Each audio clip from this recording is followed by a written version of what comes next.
Accounting की series में lecture 20 हमारा होने वाला है रेशो एनालिसिस। ठीक है।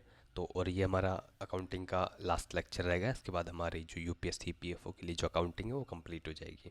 उसके बाद आपको एमसीक्यू की प्रैक्टिस करनी है।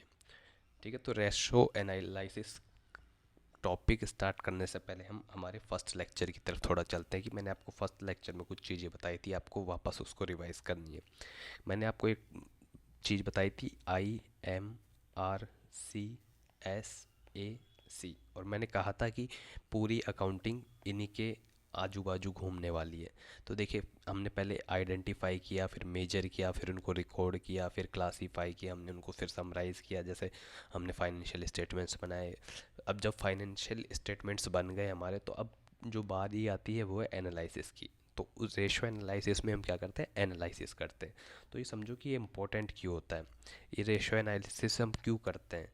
तो रेशो एनालिसिस, जब हम एनालिसिस करते हैं किसी चीज़ की एनालिसिस करते हैं, तो उससे हमको पता लगता है कि जो भी हमने ये इतना सब कुछ किया है ये ठीक हो रहा है या नहीं, कि भाई ये सही हो रहा है या गलत हो रहा है।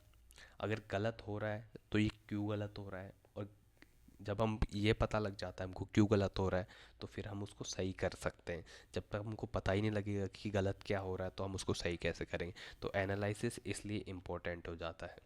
ठीक है। तो आप इसी में देखो, आपकी पूरी अकाउंटिंग कंप्लीट हो गई है कि हमने पहले आइडेंटिफाई किया था कि किस तरह के ये खर्चे वगैरह हैं, सब कुछ जो भी चीज़ें हमने फिर उनको मेज़र किया था, फिर हमने जनरल लेजर में रिकॉर्ड किया था, फिर क्लासीफाई किया था लेजर के थ्रू, फिर हमने समराइज़ किया था उनको, जैसे पीएनएन बनाया और ट्रेडिंग अकाउंट बनाया, बैलेंस शीट बनाई। अब उसको हम, जब हमारे वो सब तैयार है, तो हम उसको एनालिसिस करेंगे। और एनालिसिस क्यों करेंगे, जिससे हमको पता लगे कि हमारे जो भी कोई बिज़नेस है हमारा वो सही है, चाहे सही चल रहा है या गलत चल रहा है, या कुछ कमियां उसमें, और कमियां पता लगेगी जिससे हम उसको सही कर सकें। ठीक है। तो रेशो एनालिसिस क्यों इंपॉर्टेंट हो जाता है, जैसे एग्जांपल के लिए मैं आपको बताऊं कि आप मान लो आपके 11th क्लास में आपके 80% मार्क्स थे, और जब आप ट्वेल्थ के पेपर दिए आपने, तो आपके ट्वेल्थ में रह गए 75% मार्क्स।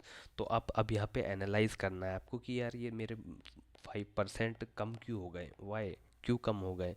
जब आप इसको एनालिसिस करोगे तो आपको पता लगेगा कि यार जो भी वजह थी, भाई हम घूम रहे थे ट्वेल्थ क्लास में, हमने पढ़ाई कम की, घूमने में ज़्यादा ध्यान दिया, तो आपको गलती पता लग गई। अब गलती जब पता लग गई तो आप उसको सुधार लोगे, और कि भाई अब मैं जब आगे पढ़ूंगा तो ये गलती नहीं करूँगा।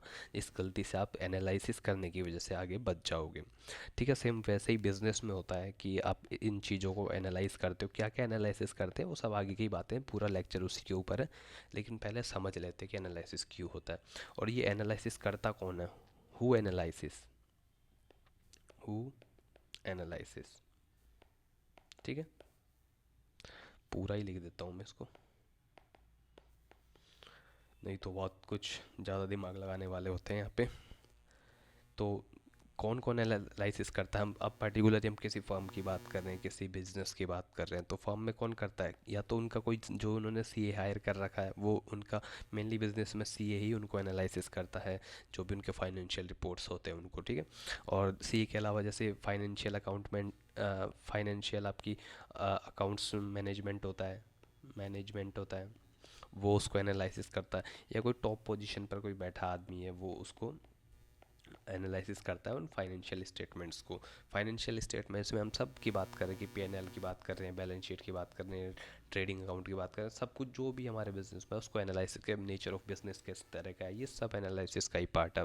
फॉर एग्जांपल जैसे आप ये एनालिसिस करना क्यों इम्पोर्टेंट हो जाता है, जैसे कि आप गए, मान लो लोन लेने गए, आप लोन लेने गए, तो बैंक वाला आपसे, आप गए लोन लेने बैंक में, तो बैंक वाला आपसे कहेगा कि भाई आप मुझे अपने पिछले 3 साल की आईटीआर दे दो। आईटीआर मतलब इनकम टैक्स रिटर्न, आईटीआर दे दो ये 3 साल के, और साथ में मुझे कह दो कि भाई 6 महीने का है, 1 साल का है, बैंक स्टेटमेंट दे दो। वो ये सब चीज़ें क्यों चेक करता है, वो आपके बिजनेस को फिर एनालाइज करता है कि भाई इन्होंने आईटीआर में देखो क्या क्या इनके पास क्या क्या बोरोइंग्स है, या क्या क्या इनके एक्सपेंसेस है, क्या क्या इनके इनकम्स है, ये सब चीज़ें उससे एनालाइज करके वो आपके लोन प्रोजेक्शन फिर उसी से अप्रूव करते हैं कि हाँ अगर इनका बिजनेस अच्छा चल रहा है, मतलब ये प्रॉफिट कमाएंगे, जब प्रॉफिट कमाएंगे तो हमारा लोन चुका पाएंगे। अगर वो देखेगा देखेगा आपकी आईटी और आपको उसको दिखेगा कि भाई आपका तो बिजनेस ही उधारी से चल रहा है, तो वो आपको क्यों लोन देगा, क्योंकि वो अपने पैसे को रिस्क में डालेगा। तो एनालिसिस यहाँ भी इम्पोर्टेंट हो जाता है। और उसके अलावा जैसे इन्वेस्टर हो गया, इन्वेस्टर भी शेयर करेगा। जैसे एग्जांपल के लिए मैं देता हूँ, इन्वेस्टमेंट इन्वेस्टर होता है, इन्वेस्टर जैसे आपने वो देखा हुआ शार्क टैंक। शार्क टैंक में भी वो बिजनेस को एनालाइज करते हैं, तभी उसके बाद पैसा लगाते हैं। और जैसे स्टेक होल्डर हो गए, stakeholder stakeholder stakeholder shareholder नहीं, स्टेक होल्डर की बात कर रहा हूँ। स्टेक होल्डर होता है वो जो कि डायरेक्टली या इनडायरेक्टली बिजनेस से जुड़ा होता है, इनडायरेक्टली बिजनेस से जुड़ा होता है, उसको स्टेक होल्डर कहते हैं। वो भी आपके बिजनेस में पैसा कोई डाल रहा है तो उसी के बाद डालेगा कि आपका बिजनेस सही चल रहा है नहीं। ठीक है, तो ये सब चीज़ें इसलिए इंपॉर्टेंट हो जाती है बिजनेस को एनालिसिस करने के लिए। अब कौन कौन से टूल्स होते हैं, पहले हम टूल्स देख लेते हैं कि एनालिसिस करने के कौन कौन से टूल्स होते हैं। जैसे अब टूल्स की बात करें तो एक होता है, पहले की बात करें हम तो आप कंपैरेटिव स्टेटमेंट्स हो गए, कंपैरेटिव स्टेटमेंट्स स्टेटमेंट्स हो गए। जैसे आप प्रीवियस ईयर का पी एन एल एन को, या प्रीवियस ईयर की जो बैलेंस शीट है उसको करंट ईयर, जैसे प्रीवियस ईयर का पी एंड एल एन है उसको करंट ईयर के उससे आप वो कंपेयर कीजिए कि भाई, जैसे फॉर एग्जांपल मैं बताता हूँ कि आपने मान लो प्रीवियस ईयर में आपको प्रॉफिट हुआ था 95 रुपीज़ का, और करंट ईयर में आपको प्रॉफिट हुआ है 100 रुपीज़ का। तो यहाँ से आपका 5 रुपये का जो प्रॉफिट है वो एनालिसिस से ही तो पता लग रहा है, क्योंकि आपने पिछले वाले से कंपेयर किया तभी उसको आपको पता लग रहा है कि यार इनका 5 रुपये का प्रॉफिट ज़्यादा हुआ है, तो ये कंपनी थोड़ी, जो भी इनका बिजनेस है थोड़ा अच्छा है।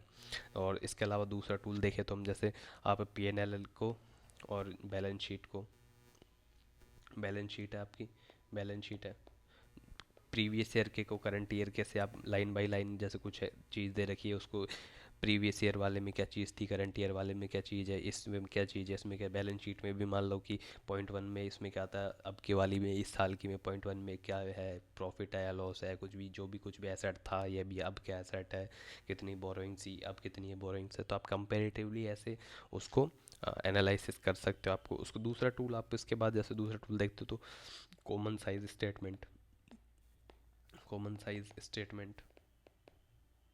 स्टेटमेंट्स। जैसे एग्जांपल देता हूँ मैं आपको, जैसे टाटा मोटर्स हो गया, टाटा मोटर्स। अब टाटा मोटर्स को आप टाटा केमिकल्स के साथ थोड़े ना कंपेयर कर सकते हो, आपको टाटा मोटर्स को कंपेयर करना पड़ेगा भी मारुति जैसे।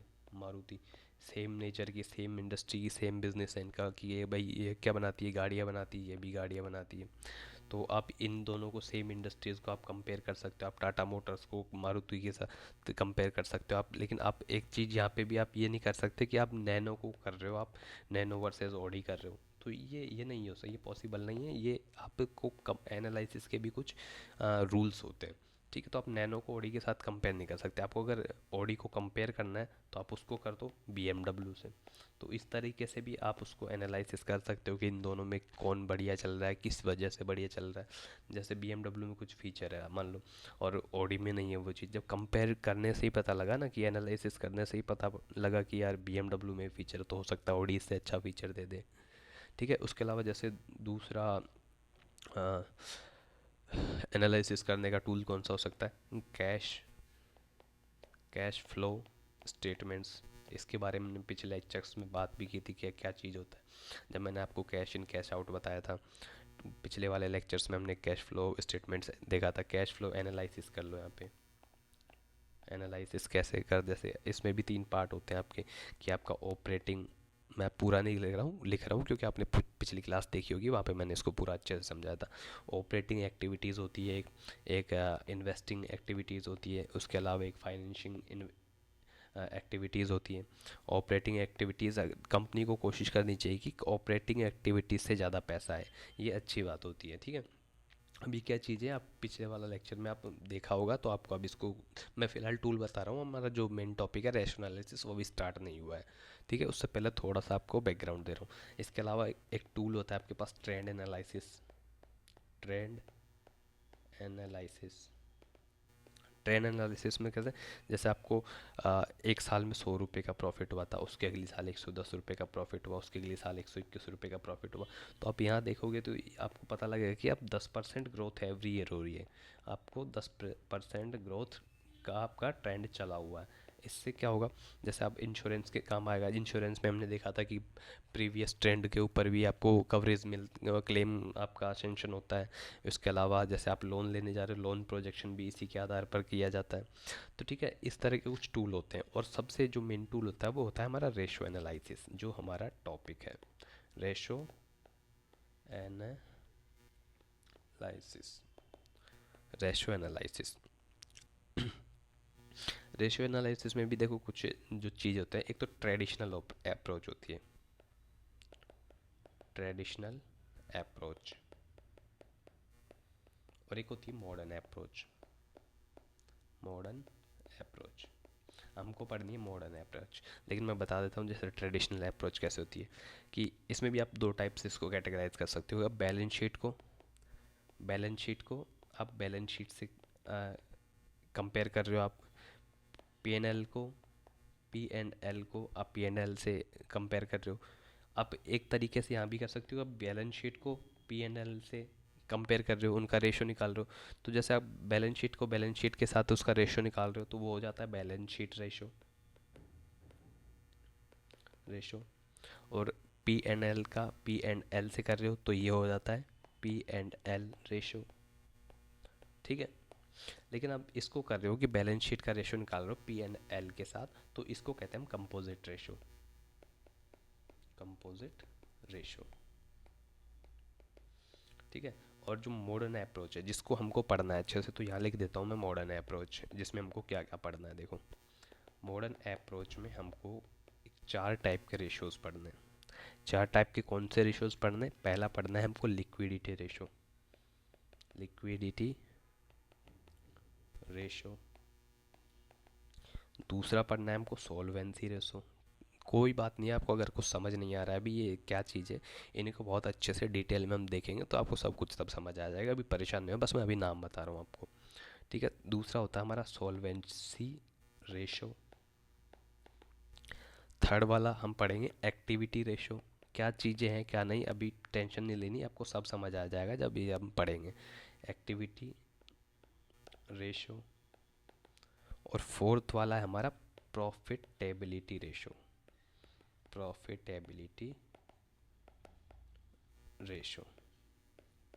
ठीक है, जिसमें से भी हमारा सबसे इम्पोर्टेंट तो हमारा लिक्विडिटी रेशियो ही क्वेश्चन बनता है, तो ज़्यादातर यहीं से चांसेस होते हैं यहीं से बनने के, क्योंकि ये सबसे इजी होता है। और आप सीए की तैयारी नहीं कर रहे हो, आप बेसिक अकाउंटिंग पढ़ रहे हो, बेसिक प्रिंसिपल्स ऑफ अकाउंटिंग हमारा सिलेबस का पार्ट है, जिसमें बेसिक वाला यही है, जो क्वेश्चन बनने के चांसेस यहीं से रहते हैं। लेकिन हम सारे पढ़ेंगे, टेंशन वाली कोई बात नहीं, क्योंकि ये अगर आपके एग्ज़ाम में भी नहीं काम तो आपको बहुत जगह काम आएगा। जब जैसे आप किसी कंपनी के फाइनेंशियल स्टेटमेंट देखोगे, तो आप मान लो स्टॉक मार्केट में आपको कोई स्टॉक पिक करना है इन्वेस्टमेंट के लिए, तो आप वहाँ पे उसके पी रेशो देखोगे, नेट सेल्स रेशो देखोगे, नेटवर्थ, जो भी जितने भी रेशोज हम पढ़ने वाले हैं, जैसे प्रॉफिटेबिलिटी रेशोज़ को हम ज़्यादा देखता है जब स्टॉक पिक किया जाता है, तो आपके बहुत जगह काम आने वाला, तो डोंट वरी, हम सारा पढ़ेंगे, लेकिन आपको इस पे ध्यान देना है, इसको तो आपको रटना है, बाकी रटने जैसी कोई चीज़ नहीं है, बहुत सिंपल सा ये वाला तो।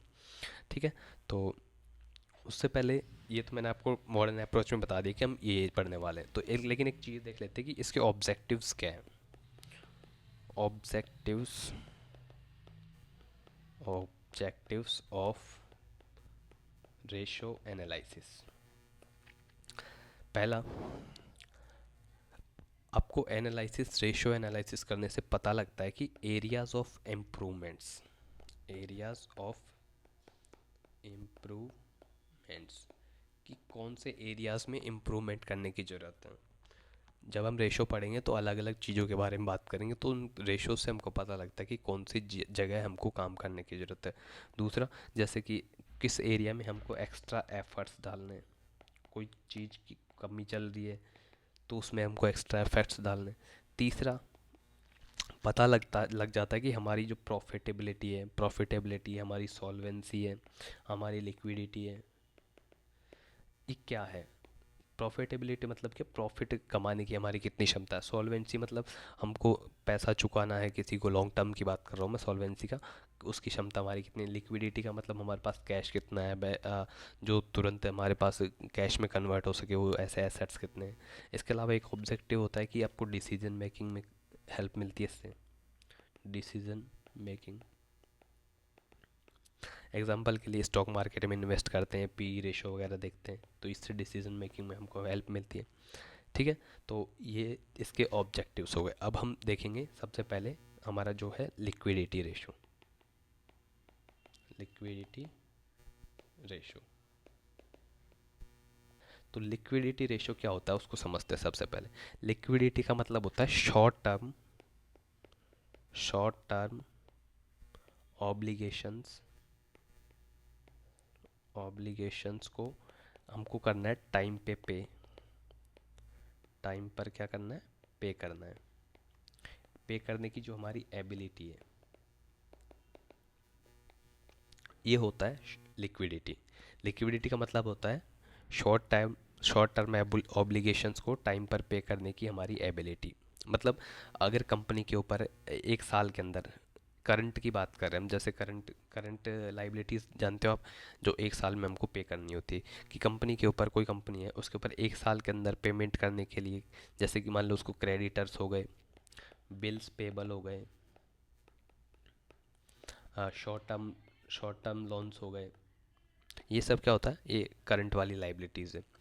तो उनको कंपनी के पास उतने शॉर्ट टर्म एसेट्स है, जैसे कैश हो गया, बैंक बैलेंस हो गया, स्टॉक हो गए, डेब्टर्स हो गए, ये सब चीज़ें है कि वो टाइम पे उनको चुका सके, 12 साल मतलब 12 महीने से पहले उसको चुका सके। इस एबिलिटी को मेज़र करने के लिए हम लिक्विडिटी रेशो निकालते हैं। समझ रहे हो मैं क्या कह रहा हूँ। शॉर्ट टर्म की जो हमारे ऑब्लिगेशन है, शॉर्ट टर्म ऑब्लिगेशन मतलब जो हमको 12 महीने के अंदर अंदर चुकाने, कोई भी जो भी हमारे ऊपर कोई से भी टाइप का कर्जा हो, उसको चुकाने के लिए हमारे पास हमारी हैसियत है या नहीं, ये रेशो उस चीज़ को बताता है। अब इसमें भी अलग अलग टाइप के रेशोज़ होते हैं, जैसे हम अब देखते हैं types of ratios, types of liquidity ratio, जिसमें सबसे पहले हम देखते हैं करंट रेशो। करंट रेशो, इसका एक फॉर्मूला होता है, करंट रेशो का फॉर्मूला होता है, सबसे पहले फॉर्मूला बताते हो जिससे आपको पूरा समझ आ जाएगा कि आपके पास जितने current assets divided by current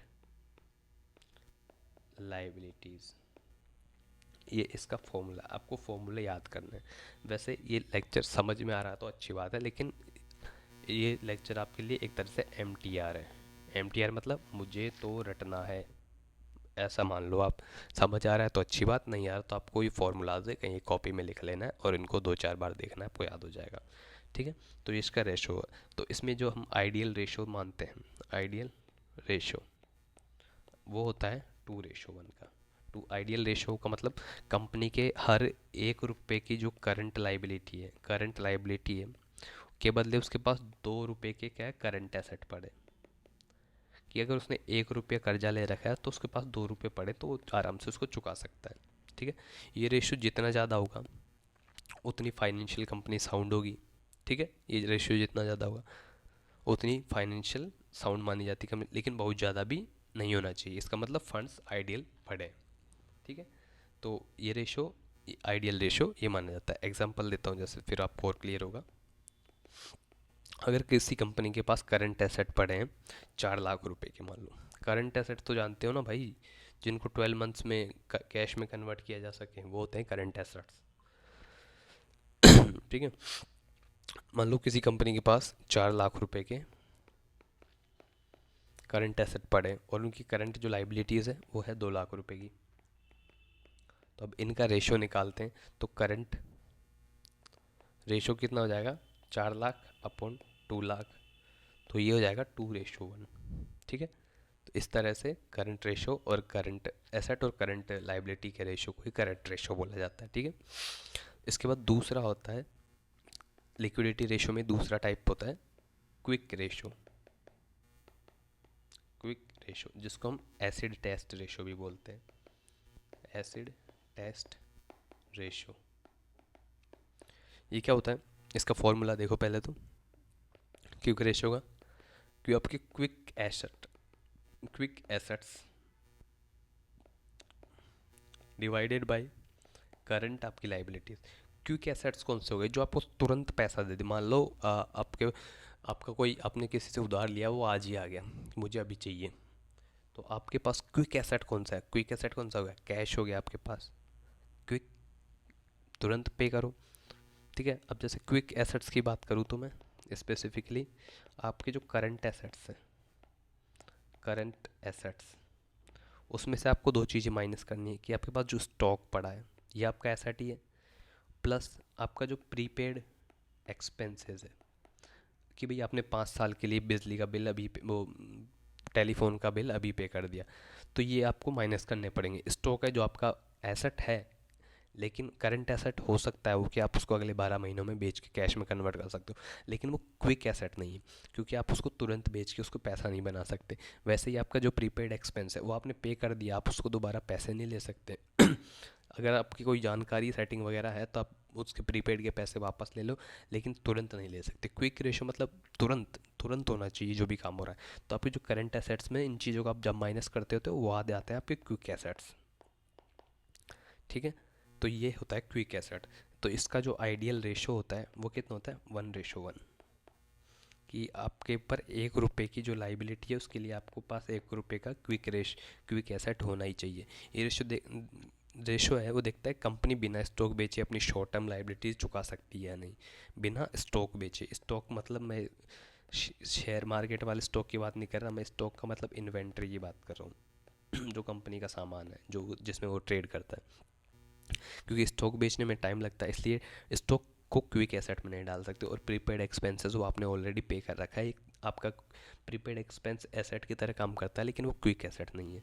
ठीक है, तो आपको इतना समझ आ गया होगा। अब इसका एग्जांपल की वैसे आई डोंट थिंक कि उसकी समझ देने की ज़रूरत है।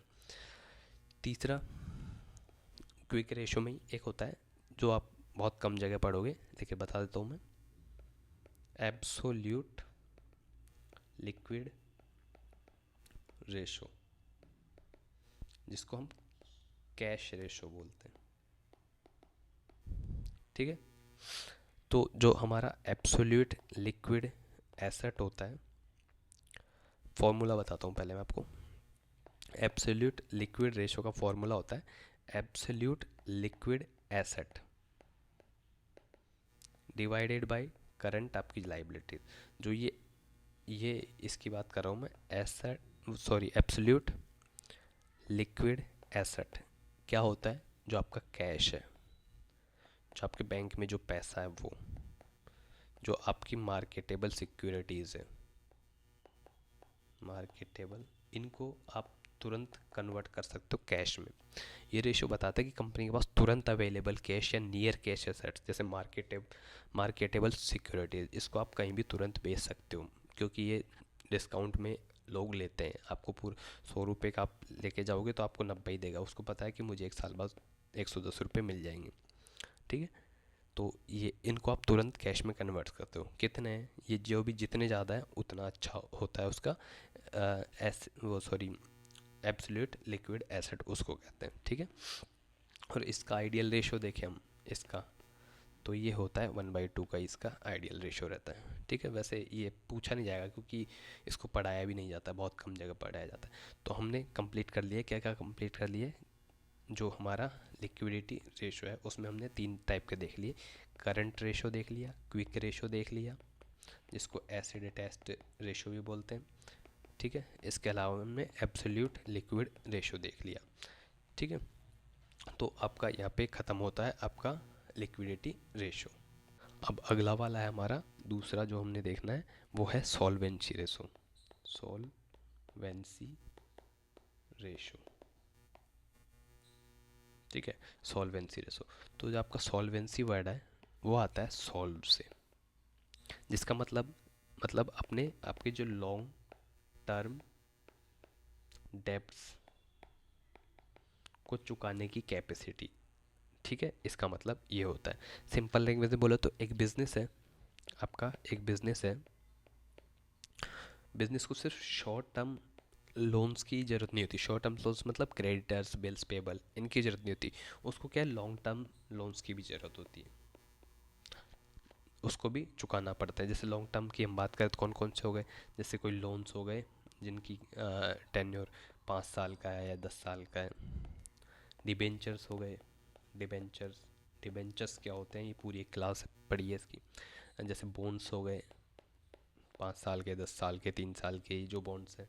और जो इंटरेस्ट है, interest in on those loans, ये सब चीज़ें होती है उसकी लॉन्ग टर्म लाइबिलिटीज़। ठीक है, अगर एक कंपनी अपने लॉन्ग टर्म डेब्ट्स और इंटरेस्ट पर टाइम पर पे कर सकती है तो उसे कहते हैं कि कंपनी क्या है, सॉल्वेंट है, सॉल्वेंट है। लॉन्ग टर्म जो लोन्स है, इंटरेस्ट है, उनको टाइम पे कर पाती है तो कंपनी क्या, सॉल्वेंट है। और अगर नहीं कर पाती है तो उसको कहते हैं इंसॉल्वेंट। इंसॉल्वेंट क्या होता है, इंसॉल्वेंट मतलब एक बैंकरप्ट टाइप सिचुएशन होती है, bankrupt type situation, type situation. ठीक है, सॉल्वेंसी रेशोज का पर्पस क्या होता है, पर्पस कंपनी का फाइनेंशियल स्टेबिलिटी बताती है। ठीक है, आप खुद के नोट्स बना लीजिए प्लीज़। कंपनी के बाकी जो रिटर्न हैंड रिटन नोट्स है वो मैंने प्रोवाइड करा दिए टेलीग्राम में, आप वहाँ से इसको पढ़ सकते हैं। ठीक है, पर्पस क्या सॉल्वेंसी रेशोज का, कंपनी का जो फाइनेंशियल स्टेबिलिटी बताती है, कंपनी के जो लॉन्ग टर्म रिस्क लेवल है, लॉन्ग टर्म रिस्क लेवल है, उसको ये बताती है। और ये बताती है कि कंपनी अपने बोरोड फंड्स, जो भी उनके लोन के फंड्स हैं, उसके साथ कितना सेफली काम करती है, ये सॉल्वेंसी रेशोज बताता है। मेन सॉल्वेंसी रेशोज है जो जिसमें हमको 4 टाइप के पढ़ने हैं। वैसे पहला है डेब्ट टू इक्विटी रेशो। अभी सॉल्वेंसी रेशोज के अंदर रेशोज है उनको पढ़ना है। जैसे हमने क्विक लिक्विडिटी रेशो में क्विक रेशो और वो एसिड टेस्ट रेशो, ये सब चीज़ें पढ़ी थी।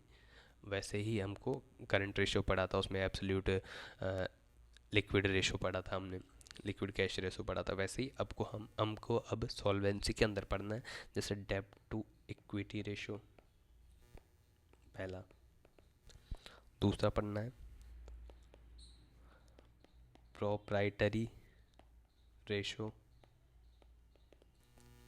तीसरा पढ़ना है डेब्ट to total assets ratio, fourth पढ़ना है हमको इंटरेस्ट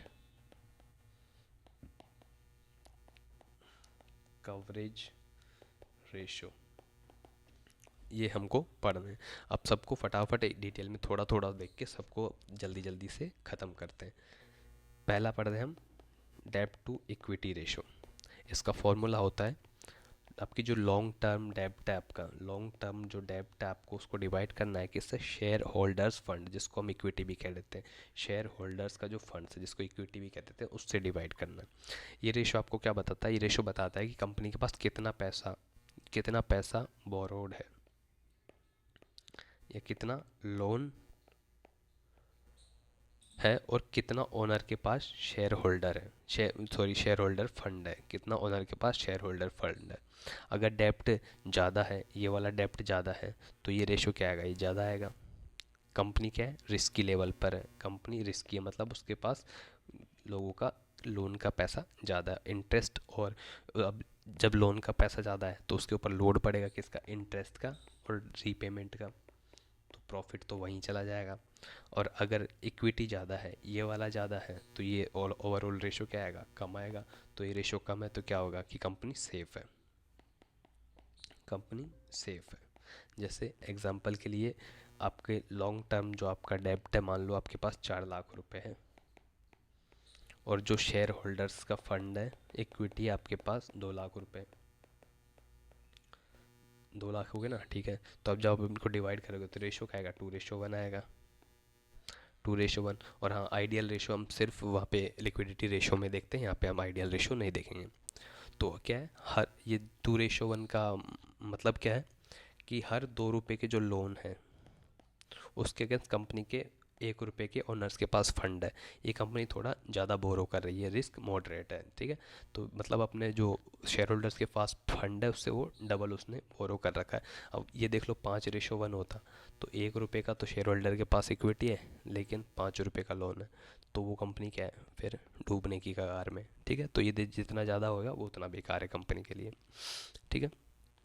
उसके बाद दूसरा देखते हैं हम, प्रोप्राइटरी रेशो।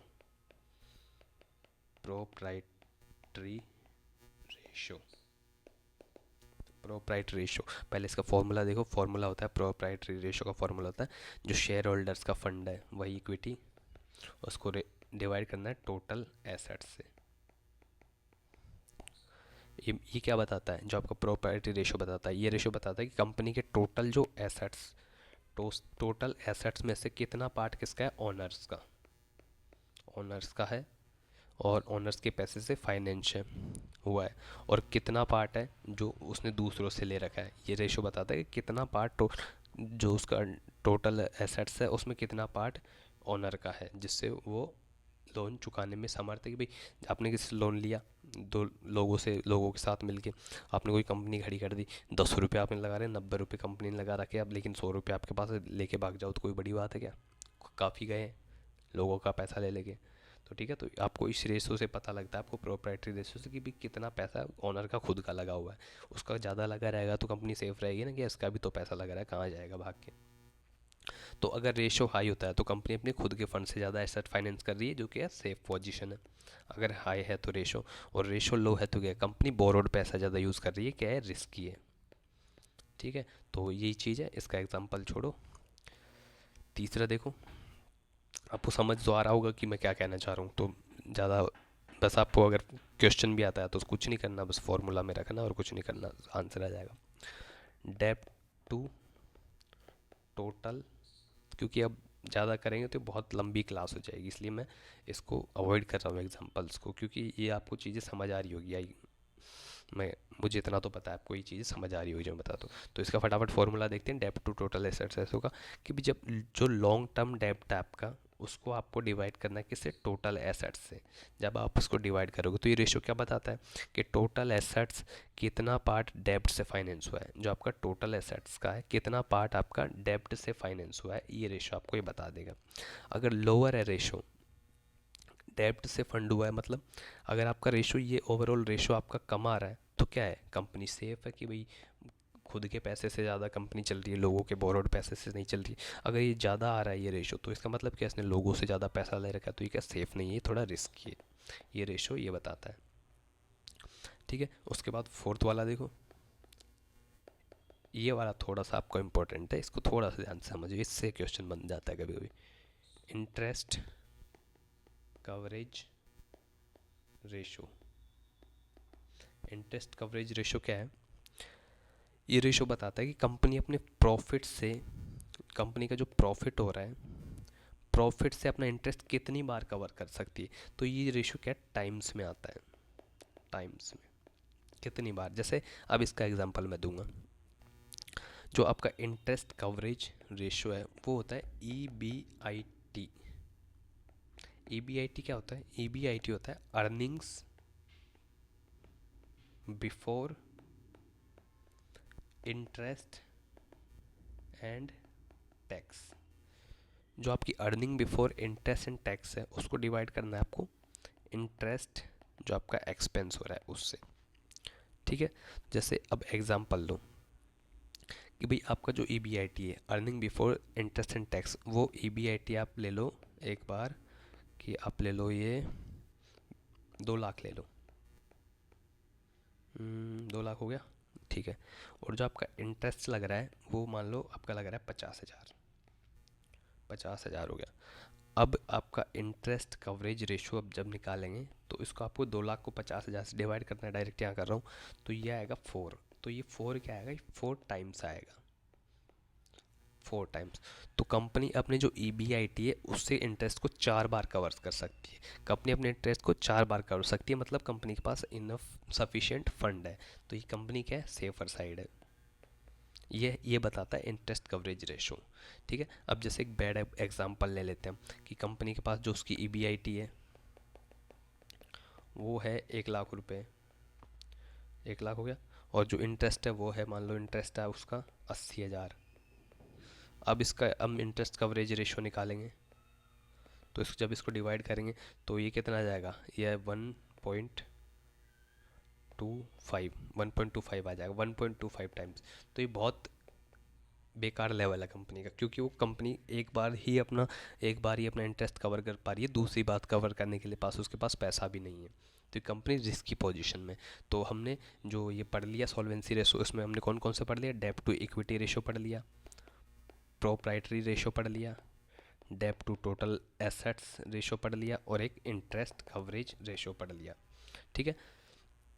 तो अब हमारा आता है अगला वाला, एक्टिविटी रेशो।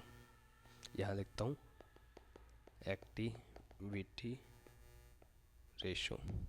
एक्टिविटी रेशो क्या होता है, एक्टिविटी रेशो मेजर करता है how efficiently a business uses it's resources, कि वो कितने एफिशिएंटली अपने जो रिसोर्सेस है उनको यूज़ कर रही है कंपनी, अपने रिसोर्सेज को कितना एफिशिएंटली बिजनेस उसको यूज़ कर रहा है। जैसे उसकी इन्वेंट्री है, डेप्टर्स है, उसके जो एसेट्स है उनको कितने एफिशिएंटली वो यूज़ कर रही है, और कितनी सेल्स जनरेट कर पा रही है, कितना रेवेन्यू जनरेट कर पा रही है। ये रेशो इस चीज़ को बताता है। जब आप जाओगे अब किसी स्टॉक को पिक करने, तो आप ये देखोगे तो सही ना कि भाई इस कंपनी की सेल्स हो रही है नहीं हो रही, इसके पास रेवेन्यू आ ही नहीं रहा, तो वो रेशो, ये एक्टिविटी रेशो उस चीज़ को ही बताता है। तो इसमें हम एक एक पढ़ते हैं। जैसे पहला पढ़ते हैं। सो बेसिकली पहले तो ये बता दूं कि ये बताते कि अपने बिजनेस से अपने एसेट्स का कितना प्रोडक्टिव यूज़ कर रही है, जो बिजनेस है वो अपने एसेट्स का कितना प्रोडक्टिव यूज़ कर रही है। तो पहला पढ़ते हैं इन्वेंट्री टर्नओवर रेशो, जिसको हम स्टॉक टर्नओवर रेशो भी कह देते हैं, stock turnover ratio, stock turnover ratio भी कहते हैं। तो आपका जो इन्वेंट्री टर्नओवर रेशो है, आईटीआर ही हो गया ठीक है इन शॉर्ट में, वैसे पूरा लिखना है आपको, आप नोट्स बना रहे हो तो। इन्वेंट्री टर्नओवर रेशो क्या हो गया, जो आपकी कोग्स है, कोग्स मतलब cost of goods sold, cost of goods sold, जो आपका सामान बिका है उसकी कितनी आपको कॉस्ट पड़ी थी, उसको कहते हैं कॉग्स। ही इन्वेंट्री वाले में मैंने बहुत अच्छे से इसको डिटेल में समझाया था। ठीक है। और आपकी जो एवरेज इन्वेंट्री है उसको डिवाइड करना है आपको, कॉग्स को डिवाइड करना है आपको एवरेज इन्वेंट्री से। तो ये रेशो क्या बताता है, ये रेशो बताता है कि इन्वेंट्री एक साल में कितनी बार बेची गई है, कितनी बार उसकी सेल हुई है, और कितनी बार उसकी रिप्लेस हुई है। कि भाई सेल होगी उसी की बात, तो नई इन्वेंट्री आएगी, तो जितनी ज़्यादा सेल होगी उतनी बार रिप्लेस होगा। और ये बिज़नेस का काम क्या, सेल करना ही, मतलब ज़्यादा सेल हो रही तो बिज़नेस अच्छा चल रहा है, मतलब इसका कि भाई आपका ये रेशो अगर हाई आ रहा है, आपका अगर ये रेशो हाई आ रहा है तो मतलब गुड्स क्या है, फास्ट सेल हो रही है, और आपका जो रेवेन्यू वो अच्छा आ रहा है, तो ये क्या है, एफिशिएंट मैनेजमेंट है आपका। ठीक है। और अगर लो आ रहा है तो क्या है, गुड्स स्लो सेल हो रहे हैं, ओवर स्टॉकिंग पड़ी, आपके पास पुअर सेल्स आ रही है, पुअर सेल्स आ रही है, तो मतलब आपका रेवेन्यू कम आ रहा है, तो आपका पुअर मैनेजमेंट है। ठीक है। एग्जांपल के लिए जैसे आपका एवरेज इन्वेंट्री का बताऊँ मैं, चलो एग्जांपल से बता देता हूँ। एवरेज इन्वेंट्री का मतलब क्या है, कंपनी के पास उसका कॉग्स है, कॉस्ट ऑफ गुड्स सोल्ड है, मान लो 5 लाख रुपए, जो ओपनिंग स्टॉक है उसका वो है 80 हज़ार का, जो क्लोजिंग स्टॉक है उसका वो है 1,20,000 का। ठीक है। तो सबसे पहले तो हम एवरेज इन्वेंट्री निकालेंगे उसकी। एवरेज इन्वेंट्री कैसे निकालेंगे, जो आपको ओपनिंग स्टॉक है और क्लोजिंग स्टॉक है उसको, उसका एवरेज निकाल देंगे, वही एवरेज इन्वेंट्री होगी हमारी। तो 80 हज़ार और 1,20,000 2 लाख हो गया, उसको 2 से डिवाइड कर देंगे 2 लाख को, तो उसकी एवरेज इन्वेंट्री आ जाएगी 1 लाख रुपये। वो उसकी एवरेज इन्वेंट्री है। तो इन्वेंट्री टर्नओवर रेशियो कितना हो जाएगा, जो आपका कोग्स कितना है, आपका कोग्स 5 लाख है, जब आप 5 लाख को 1 लाख से डिवाइड करोगे तो आपका 5 टाइम्स आ जाएगा। ये भी रेशो टाइम्स में निकलता है कि भाई आपकी इन्वेंट्री 5 बार रिप्लेस हो रही है, मतलब 5 बार बेची जा रही है, तो मतलब बिजनेस अच्छा चल रहा है, 1 साल में बहुत बढ़िया चल रहा है। तो मतलब स्टॉक 5 टाइम सेल और रिप्लेस हुआ है। तो हाई रेशो आया तो फास्ट मूविंग गुड्स है, बेटर मैनेजमेंट है। लो रेशो आया तो स्टॉक जम गया है, डिपेंड और डिमांड क्या है, कम है। डिमांड का मतलब आपके सेल्स ही नहीं हो रही, आपके पास रेवेन्यू जनरेट नहीं हो रहा। ठीक है, तो ये वाला रेशो ये बताता है। दूसरा रेशो देखे तो डेप्टर्स टर्नओवर रेशो, इसको आपको आप बोल सकते हो रिसीवेबल्स टर्नओवर रेशो, इसका दूसरा नाम ये भी है। तो पहले तो फॉर्मूला देख देते हैं हम। डेप्टर टर्नओवर जो आपका डीटीआर है वो रेशो होगा आपकी जो नेट क्रेडिट सेल्स है, उधारी वाली सेल्स जो आपने सेल की उनका पैसा नहीं आता है जिसका उधारी पे हो रही है, उसको डिवाइड करते हैं आप एवरेज ट्रेड डेप्टर से। ठीक है, ये इसका फॉर्मूला होता है, आपको अभी समझ आ जाएगा जब मैं एग्जांपल से समझाऊंगा। तो पहले तो बता दूँ ये रेशो क्या बताता है। ये रेशो बताता है कि क्रेडिट पर जो आपकी आपने जो क्रेडिट पर जो आपने सेल्स की है वो किस सेल्स का जो क्रेडिट का पैसा वो कितनी जल्दी रिकवर हो रहा है। मगर मान लो अगर आपका इसका रेशो हाई आ रहा है तो आपका जो रिकवरी है वो तेज़ी से हो रही है, मतलब बिजनेस अच्छा चल रहा है, पैसे आपके पास आ रहे हैं, आप उनको कहीं दूसरी जगह कहीं भी इन्वेस्ट कर रहे हो या दोबारा इन्वेस्ट कर रहे हो। अगर कम आ रहा है रेशो मतलब आपकी रिकवरी पुअर है, आप हो सकता है लॉस में हो। तो जैसे एग्जांपल समझा देता हूँ, उससे समझ आएगा। आपका जो नेट आपने जो उधारी पे सेल की है, क्रेडिट सेल्स है, वो ले लो आप 6 लाख रुपए की आपने वो की, और आपका जो ओपनिंग डेप्टर्स है वो है 80,000 ले लो। आपका जो क्लोजिंग डेप्टर्स है, ओपनिंग डेप्टर्स मतलब फाइनेंशियल ईयर की स्टार्टिंग में आपको कितने पैसे लोगों से लेने थे वो है ओपनिंग डेप्टर्स। और क्लोजिंग डेप्टर्स जब फाइनेंशियल ईयर एंड हो गया तो आपके पास कितने डेप्टर्स का पैसा भी आपको बच बकाया बकाया है उसको कहते हैं क्लोजिंग डेप्टर्स। वो मान लो 1,20,000 है, हो गया। तो एवरेज डेप्टर्स कितना आ जाएगा आपका, एवरेज डेप्टर्स वही सेम आ जाएगा उस तरह, दोनों को जोड़ के इसका आधा कर दोगे तो उसका इनका एवरेज ले लोगे तो ये आ जाएगा 1 लाख।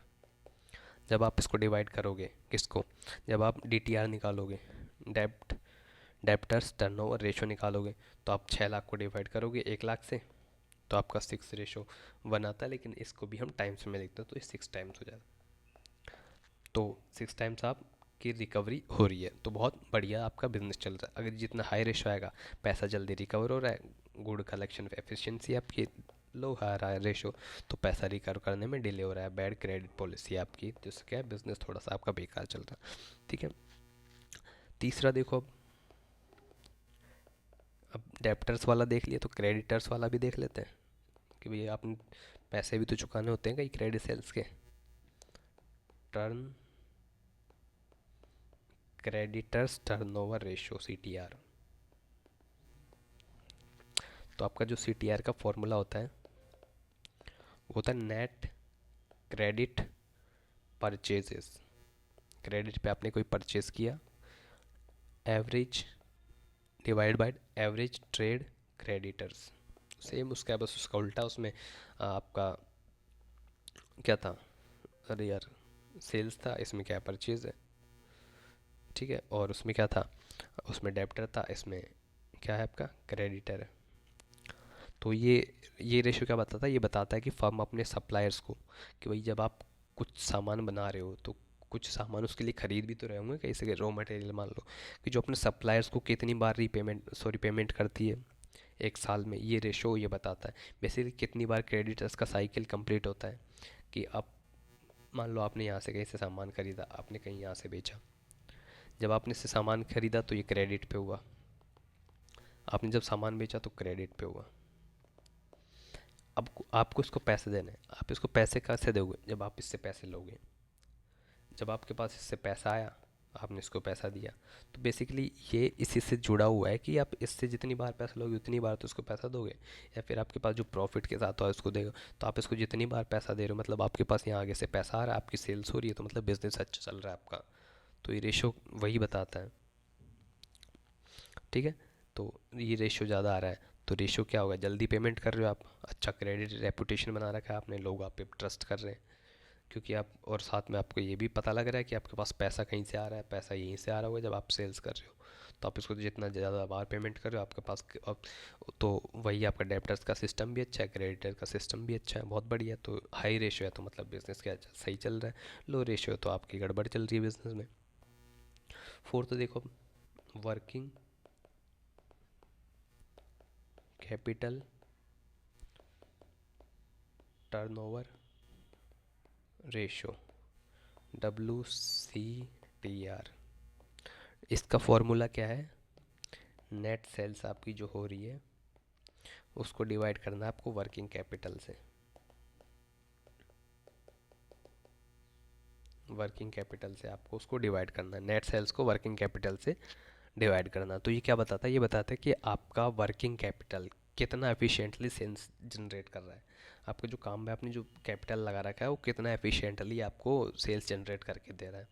तो जैसे एग्जांपल के लिए आपकी जो नेट सेल्स थी वो 1 लाख की थी, 1 लाख। आपके जो करंट एसेट्स है वो मान लो आपके आप इसको 10 लाख लो, 10 लाख। करंट एसेट्स आपके वो 6 लाख के हैं। जो आपकी करंट लाइबिलिटीज़ है, करंट लाइबिलिटीज़ मतलब जो आपको 12 महीने के अंदर पे करनी है, वो 4 लाख ले लो। और जो आपकी वर्किंग कैपिटल है, वर्किंग कैपिटल है वो ले लो आप 2 लाख।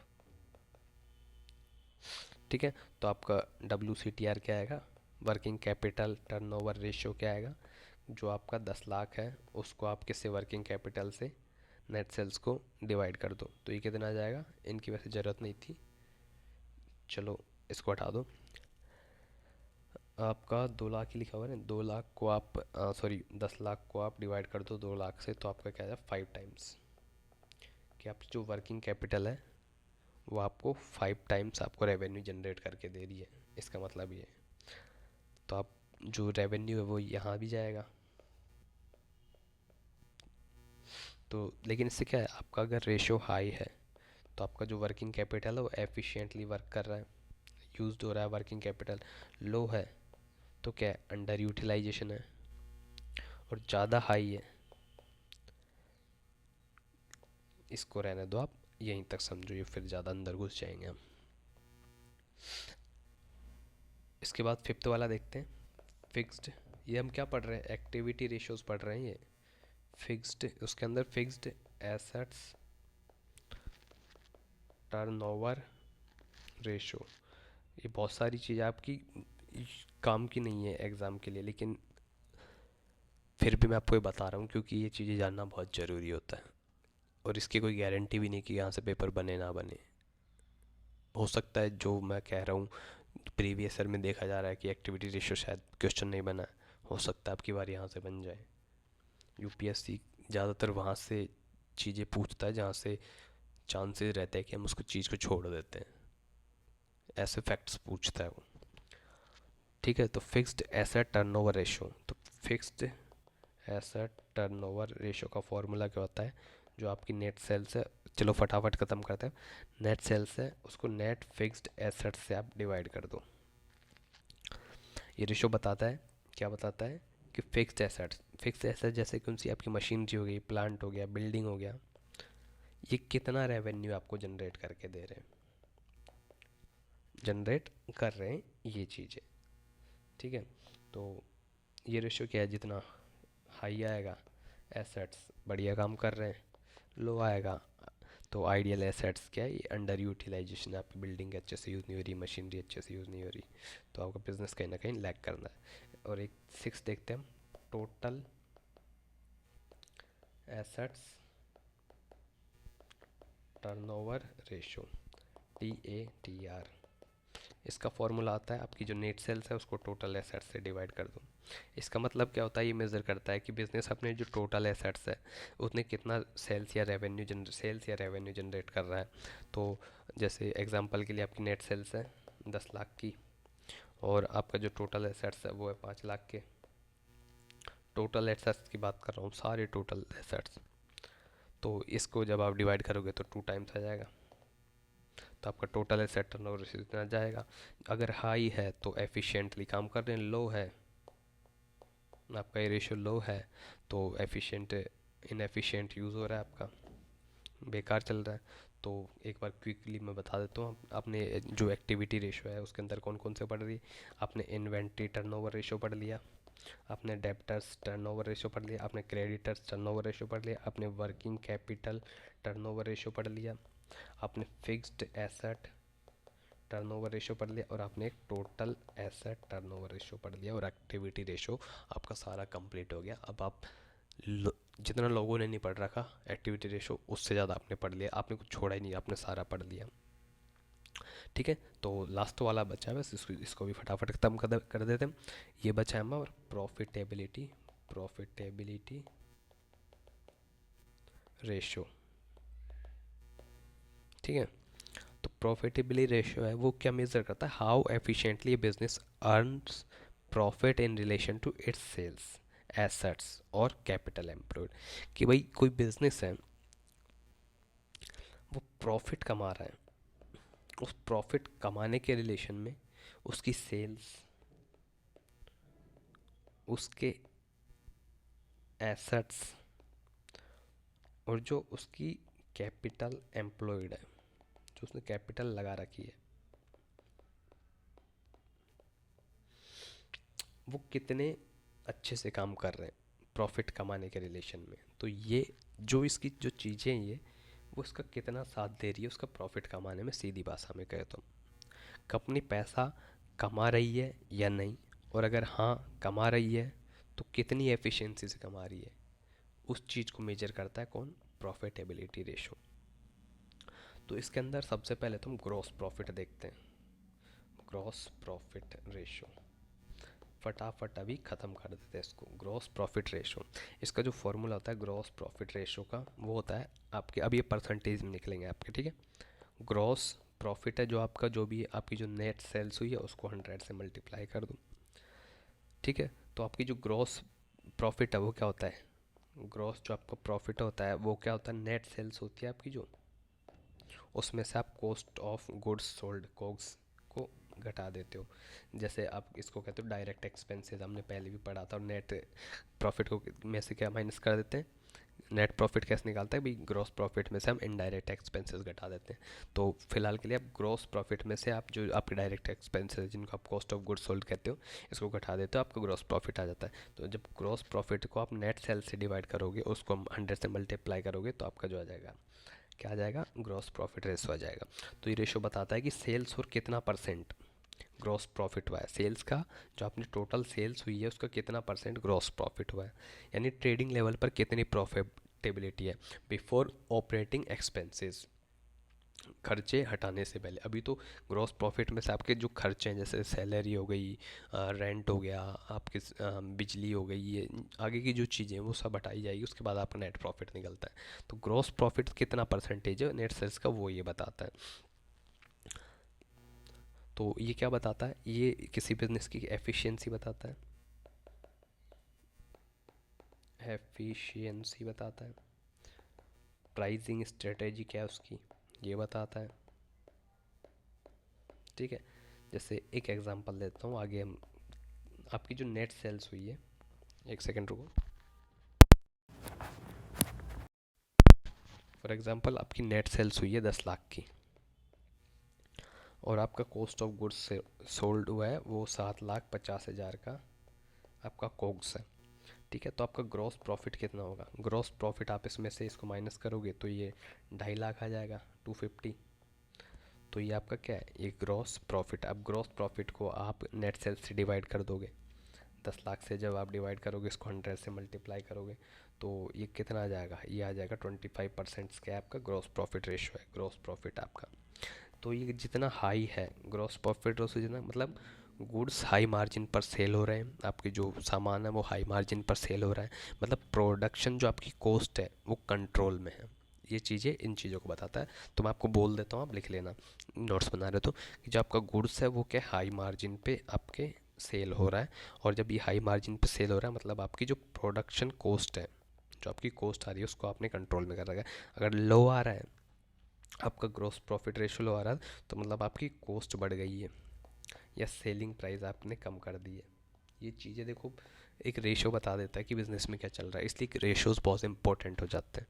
ठीक है, उसके बाद हम नेक्स्ट देखते हैं दूसरा वाला, operating ratio. Operating ratio, operating जो रेशो है उसका फॉर्मूला होता है आपकी जो कोग्स है उसमें आपके जो ऑपरेटिंग एक्सपेंसेस हुए हैं उसको डिवाइड करना है आपको नेट सेल से, और उसको 100 से मल्टीप्लाई कर देता है। ये रेशो क्या बताता है, ऑपरेटिंग रेशो बताता है कि सेल्स का कितना परसेंट पार्ट, सेल्स का कितना परसेंट पार्ट ऑपरेटिंग कॉस्ट में लग गया है। सेल्स हुई है तो कितना परसेंट पास उसका पार्ट उसका ऑपरेटिंग एक्सपेंसेस में चला गया, बाकी जो पार्ट बचा वो क्या है, वही तो आपका प्रॉफिट बचता है, फिर प्रॉफिट वही बचेगा। ठीक है, जैसे एग्जांपल दूँ, आपकी नेट सेल्स हुई है आपकी 10 लाख की, आपकी जो कोग्स है, कोग्स आई आपकी 7 लाख की, उसके बाद आपके ऑपरेटिंग जो एक्सपेंसेस हैं, इनको जो गुड़ को तैयार करने में लगे ऑपरेटिंग एक्सपेंसेस है वो मान लो आपके 2 लाख के लग गए। ठीक है, तो आपका जो ऑपरेटिंग रेशियो आएगा वो कितना आएगा, आपकी कोग्स कितनी है 7 लाख की, प्लस आपका जो ऑपरेटिंग एक्सपेंसेस है वो 2 लाख 9, और ये आपका कितना आ जाएगा 10 लाख। ये क्या है आपका 10 लाख क्या है, नेट सेल्स। इसको आप 100 से मल्टीप्लाई कर दोगे तो यहाँ कितना आ जाएगा 9 लाख, और यहाँ पे आपका 10 लाख हो जाएगा। तो 9% आएगा क्या यार, ये नहीं 90% आएगा, सॉरी 9 थोड़ी आएगा, 90% आपका ऑपरेटिंग क्या आ जाएगा, रेशियो आ जाएगा। तो आपका भी ये जितना लोअर रहेगा, ये आपका जितना लोअर रहेगा वो उतना अच्छा रहेगा, क्योंकि कम खर्चा हुआ है। जब कम खर्चा हो तो ये देखो आपका जितना लो रहेगा उससे आपको पता लगेगा कि आपका कम खर्चा हुआ। कम खर्चा हुआ मतलब जो खर्चा हटा दिया तो वो प्रॉफिट बच जाएगा, तो प्रॉफिट ज़्यादा हुआ है। तो ये जितना लो रहेगा उतना सही रहेगा, जितना ज़्यादा रहेगा उतना बेकार रहेगा। ठीक है, जैसे यहाँ पे 90% आया है, 90% का मतलब क्या, 90% कॉस्ट में गया तो 10% क्या बचा, आपका प्रॉफिट बचा। तो ये अगर ये 50% ही रहता तो आपका 50% प्रॉफिट बचता, तो ये जितना ज़्यादा रहेगा उतना बेकार है। ठीक है, उसके बाद तीसरा पढ़ते हैं हम, ऑपरेटिंग प्रॉफिट रेशो। ये ऑपरेटिंग रेशो था ऊपर वाला, ये ऑपरेटिंग प्रॉफिट रेशो है। ठीक है, इसको कह देते हैं ऑपरेटिंग मार्जिन भी कह देते हैं, ऑपरेटिंग मार्जिन। ये बताता है कि सेल्स का कितना परसेंट प्योर बिजनेस ऑपरेशन से प्रॉफिट हुआ है, ये बताता है प्रॉफिट को। इंटरेस्ट और टैक्स इसमें इंक्लूड नहीं होता है, इंटरेस्ट और टैक्स इसमें इंक्लूड नहीं होता। जैसे एग्जांपल दूँ फिर समझ आएगा, आपकी जो नेट सेल्स हुई वो फिर से 10 लाख ले लो, 10 लाख की आपकी नेट सेल्स हुई। ऑपरेटिंग जो एक्सपेंसेस है जिसमें इंक्लूडिंग आपका कोग्स भी है वो आपका 9 लाख मान लो, तो आपका जो ऑपरेटिंग प्रॉफिट है वो कितना हुआ घटा दो इसमें से 1 लाख का आपका ऑपरेटिंग प्रॉफिट हुआ। तो आपका ऑपरेटिंग जो प्रॉफिट रेशो वो कितना आएगा, 1 लाख बटा 10 लाख इंटू, मतलब मल्टीप्लाई करो 100 से, 10%, 10% हो गया। तो अगर हाई रेट है इसका, तो अगर ये वाला हाई है तो क्या है, एफिशिएंट मैनेजमेंट है आपका, बेटर कंट्रोल ओवर कॉस्ट, आपने कॉस्ट पे बेटर कंट्रोल कर रखा है। तो ये जितना ज़्यादा रहेगा उतना अच्छा रहेगा, क्या, ऑपरेटिंग प्रॉफिट रेशो। लेकिन ऑपरेटिंग जो आपका रेशो है वो ज़्यादा रहेगा तो दिक्कत हो जाएगी, आपका ऑपरेटिंग प्रॉफिट रेशो ज़्यादा रहेगा तो ठीक रहेगा। ठीक है, और अगर आपका ये लो आ रहा है तो मतलब हाई एक्सपेंसेस, इनएफिशिएंसी। ठीक है, तो लो आना बेकार है इसमें और ये ज़्यादा आना सही है। इसके बाद आता है हमारा fourth, net profit ratio. Net profit ratio net profit ratio क्या होता है? नेट प्रॉफिट रेशो का फॉर्मूला होता है आपका जो नेट प्रॉफिट आया है आफ्टर टैक्स, आफ्टर टैक्स उसको आपको टोट नेट सेल्स से डिवाइड करना है और 100 से मल्टीप्लाई करना है। ये बताता है कि पूरे सेल्स में सब कॉस्ट, इंटरेस्ट, टैक्स, इन सब के बाद कंपनी के पास कितना जो रियल प्रॉफिट है, रियल प्रॉफिट, अब सारा खर्चा, सारे इंटरेस्ट, सारे टैक्स काटने के बाद कंपनी के पास कितना रियल प्रॉफिट आया है, ये बताता है नेट प्रॉफिट रेशो। वही इसमें भी जैसे हाई आएगा तो बहुत बढ़िया है, healthy profitability after all cost. Low आ रहा है तो बेकार है, क्योंकि आपके फाइनेंशियल टैक्स बर्डन आपके ऊपर ज़्यादा है अगर ये लो आ रहा है तो। ठीक है, अब आते हैं थोड़ा सा एक्स्ट्रा चीज़ें पढ़ते हैं थोड़ी। ROCE ये होता है return on capital employed, return on capital employed. ROC capital employed कौन सी होती है आपकी? जो कैपिटल एम्प्लॉयड है वो क्या होती है? आपकी जो फिक्स एसेट है प्लस जो आपकी वर्किंग कैपिटल है वो है कैपिटल एम्प्लॉयड। ठीक है, तो ROCE का फॉर्मूला होता है कि भाई जो आपका नेट प्रॉफिट है, नेट प्रॉफिट बिफोर जो आपके इंटरेस्ट और टैक्स, मतलब earning before interest and tax, EBIT की बात कर रहा हूँ, वही पहले वाला। जो आपके नेट प्रॉफिट है इनसे पहले, टैक्स और इंटरेस्ट से पहले, तो उसको डिवाइड करना है आपको कैपिटल जो आपकी एम्प्लॉयड है उससे और मल्टीप्लाई करना है 100 से, तो आपका ROC आ जाएगा। ROC मेजर करता है कि how efficiently total capital invested is generating profit, कि जो आपकी टोटल कैपिटल एम्प्लॉयड है वो इन्वेस्टेड है वो कितना एफिशिएंटली प्रॉफिट जनरेट कर रहा है, ROC ये बताता है। जैसे EBIT earning before interest and tax आपका 1,50,000 है, कैपिटल जो एम्प्लॉयड आपकी वो है आपकी 10 लाख, तो ROC कितना आ जाएगा आपका? जो आपने कैपिटल लगा रखी है उसका, उस पर आपको रिटर्न कितना मिल रहा है? देखो 1,50,000 अपॉन 10 लाख इंटू 100, तो ये आ जाएगा आपका 15%, 15% आ जाएगा। अगर ये रेशो हाई आ रहा है तो मतलब आपका कैपिटल एफिशिएंटली यूज़ हो रहा है, मतलब बढ़िया चल रहा है आपका। लो आ रहा है तो बेकार है। तो कंपेयर विद अगर कॉस्ट ऑफ कैपिटल करें, चलो इतना ही अभी यही रख लो कि आप अगर हाई आ रहा है तो बढ़िया आप एफिशिएंटली आपकी कैपिटल यूज़ हो रही है। अब रिटर्न ऑन इन्वेस्टमेंट देखो, एक ROE फटाफट ख़त्म करते हैं, अब इसको लंबा हो गया काफ़ी। Return on investment, return on investment ROE क्या बताता है? Overall profitability of total funds invested in the business, जो टोटल फंड्स बिजनेस में इन्वेस्ट कर रखे हैं उसकी ओवरऑल प्रॉफिटेबिलिटी बताता है। ये किसके लिए यूज़फुल रहता है? इन्वेस्टर्स के लिए, इन्वेस्टर्स के लिए यूज़फुल रहता है। ये बताता है कि कितना परसेंट रिटर्न उनको मिलेगा उनके इन्वेस्टमेंट्स पे। एग्जाम्पल के लिए ROI कैसे निकालते हैं, रिटर्न ऑन इन्वेस्टमेंट। जैसे आपका नेट प्रॉफिट है 1 लाख का, टोटल आपने इन्वेस्टमेंट कर रखी है किसी ने 8 लाख की, तो उसका ROI निकालने के लिए इसका जो फॉर्मूला मैंने आपको बता दिया, नहीं बताया, आप लो बता देता हूँ चलो।